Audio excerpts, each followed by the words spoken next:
What's up, guys? So originally I had a video in the car where I was all glammed up because I was at an event today for a family member and I didn't get to record the whole video, stuff going on. So before I let my thoughts escape me, I wanted to just record the video. This is me home in my bed. You're getting all natural me.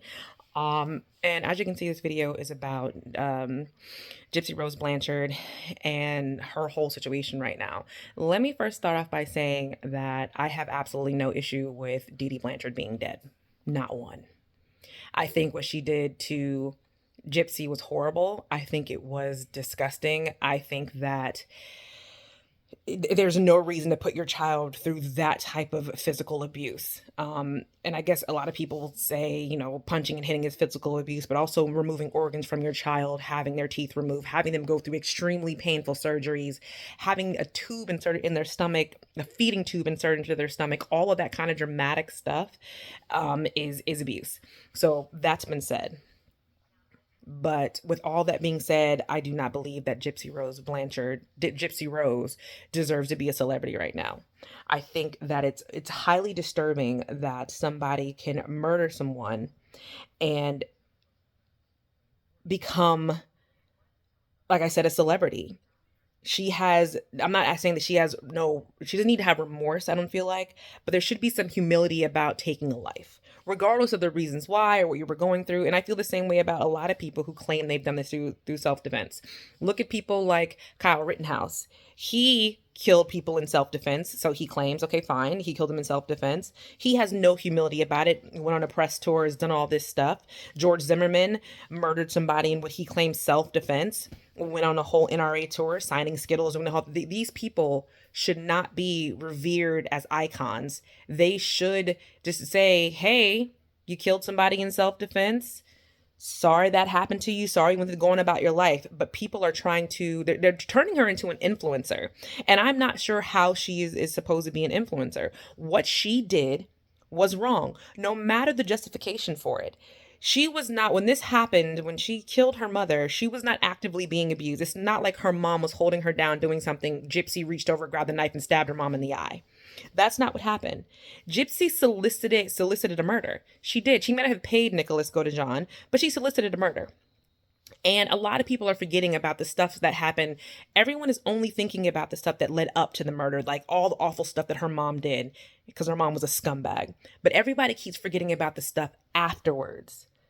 The fact that she hid in the bathroom when Nicholas Godejohn was killing her mom. They then both got into a taxi and drove to the Greyhound bus station. They both mailed the knife to Nicholas Godejohn's house so that the knife wouldn't still be in the home. They both hid out in the house. If you watch Gypsy's interrogation afterwards, she played along and was like, oh my God, my mother's dead. Wait, what? My mother is dead? And did the whole rigmarole about being shocked that her mom has died.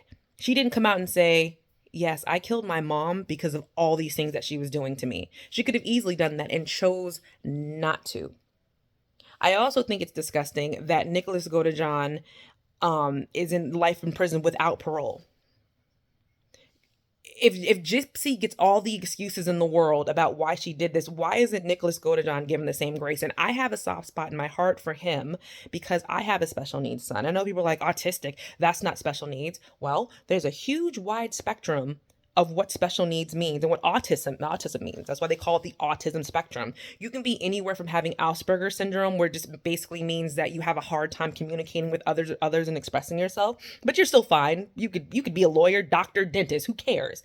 And then there's another side of autism where you cannot function in the real world. Nicholas Godejohn at the time of the murders was in his 20s and still living at home. He had a very hard time keeping a job. And he had an incident where he was caught masturbating in a Burger King for 6 hours. Somebody said it was 9, but from what I read in the police report, it was 6 hours before the police were called. And it was listed as indecent exposure. He was never a registered sex offender. So he didn't have like some huge criminal past, and people are saying, oh, he dreamed about killing. He dreamed about this and that, all these horrible, awful things. I think he dreamed about being anything but Nicholas Godejohn. When you're someone who is dealing with something like autism or special needs, you just want to be somebody else. You just want to be liked. How do I know this? Again, I have a special needs son. He wants very badly to be like the mainstream kids, so much so that he started skipping classes and following around the mainstream kids who skipped classes because he wanted to be like them. He wanted to be liked by them. He wants to be their friends. He even got caught. He stole a vape from our house and went into the bathroom like some other kids do and started vaping in the bathroom. He, of course, has gotten caught for all of these things and gotten in trouble, but he wants so badly to be like the other kids. And I think Nicholas just wanted to be somebody else. This is not, I'm not saying I'm excusing what he did. These two people committed a murder. A murder. They both should have done time, but I think they both should have done the same amount of time. Or Nicholas should, at minimum, been given parole after 15 years or something like that. It shouldn't just be, hey, we're throwing you in jail and locking away the key, even though if you had never met this girl, you would have never committed a murder. You would have never done this. If you watch Nicholas's interrogations, he's working so hard to give the cops what they wanted. Just like he worked so hard to give Gypsy what she wanted. And I'm not saying Gypsy necessarily wanted her mom dead. I think she wanted her mom dead, but I think him thinking and her saying, I want to be free. There's no way else I'm going to be free. I want to live this life with you and I can't with her in the way. I just can't deal with this anymore. He thought, I want to make her happy. So I'm going to do this for her. And her in these interviews just saying, I just wish him well. I did my time. Now he has to do his. It's very callous. It's very cavalier about the situation. If I was her, I would say me and him both did wrong, but he doesn't deserve to be in prison for the rest of his life because he was trying to help me. That's what he was trying to do. He was trying to help her. And again, I'm not saying he deserves to be free. I'm just saying life without parole is completely just blows me away that he got that.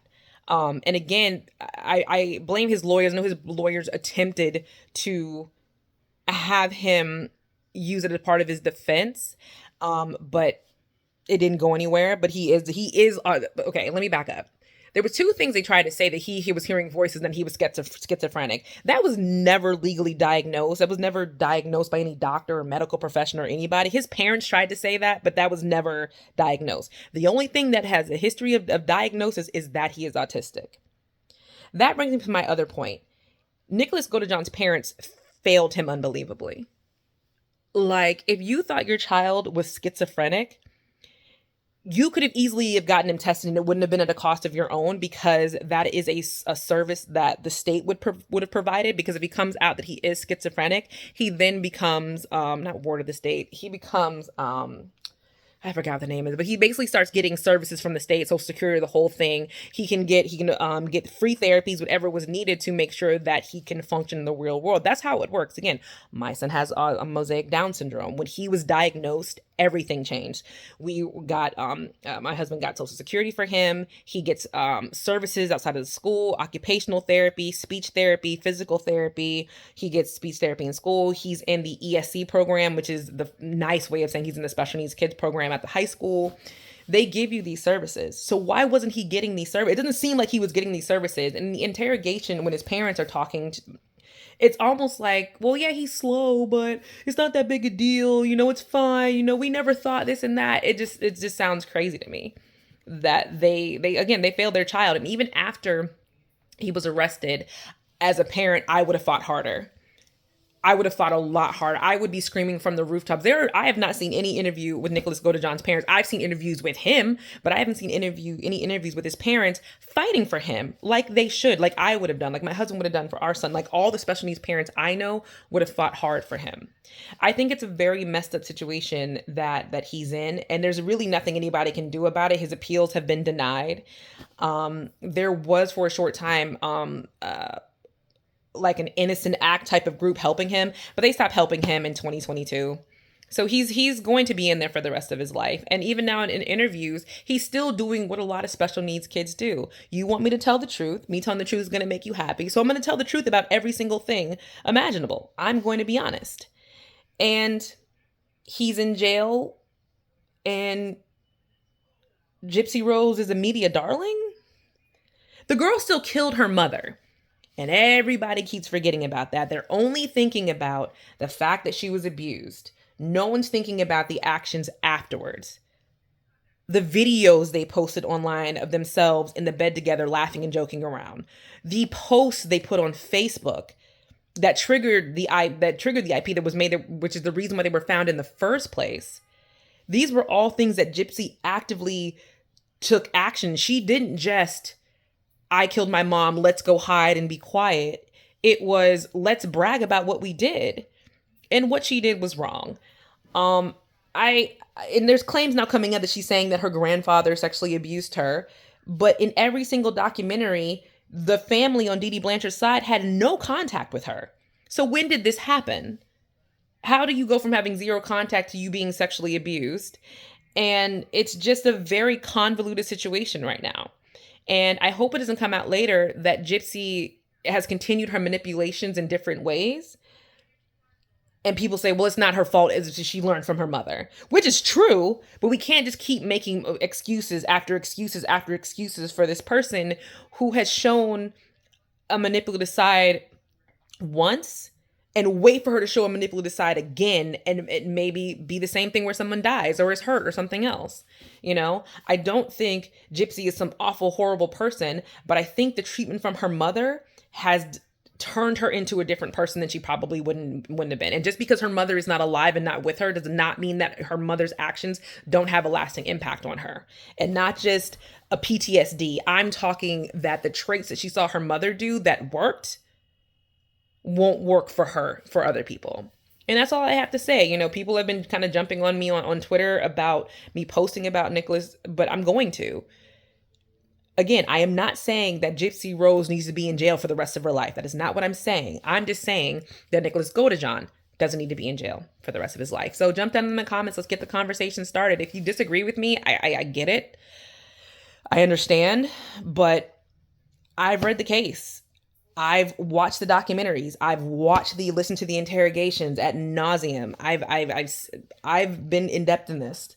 So I'm not just some random person who's just like, oh, I hate her because she killed her mom. No, I don't give a damn that her mom is dead.